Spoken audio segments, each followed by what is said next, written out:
Today I'm going to teach you how to tie the figure 8 knot. We use this every day at Camp Hamilton for climbing our climbing wall and our high ropes course elements. So this is a knot that you can practice at home that we use all the time. So first off, you're going to need a length of rope.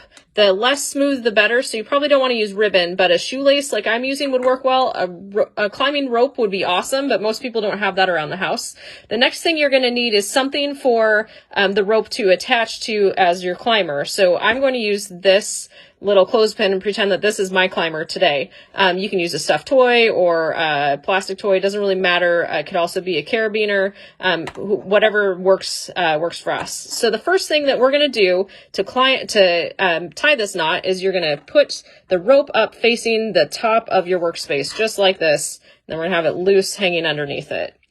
The next thing that you're going to do is you are going to take your rope and you're going to create a loop at the bottom. Make sure your rope goes underneath for this loop though.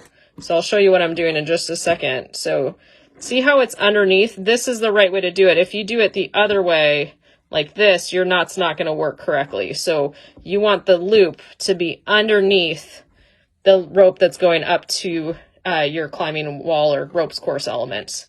The next thing you're going to do is you're going to take the end of your rope and you're going to cross it over the top of the section that's going up towards the climbing wall.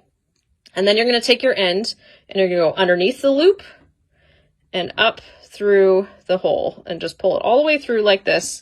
And if you look, there's a number there, the number 8, hence what this is named after. The next thing that we normally do is we attach our climber. So what I'm going to do is I'm going to attach my little clothespin climber right there onto the climbing rope. Then I'm going to take the end of my rope and I'm just going to follow that knot that we just created. So first thing is we go through that hole, just like we did a little bit ago. We're going to pull that section all the way through. The next thing is we're going to go up over the top, just like it did here.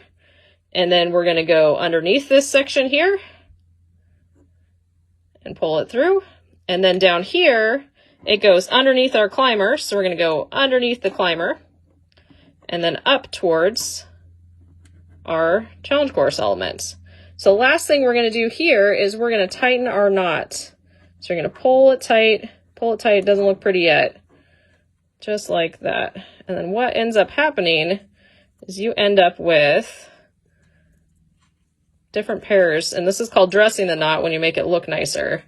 So what we've got here is if you look at our little figure 8, you got 3 pairs on each side. So you got a pair of rope, pair of rope, pair of rope, and then if you flip it over, you've got 3 pairs again. You got the pair of rope, and a pair of rope here.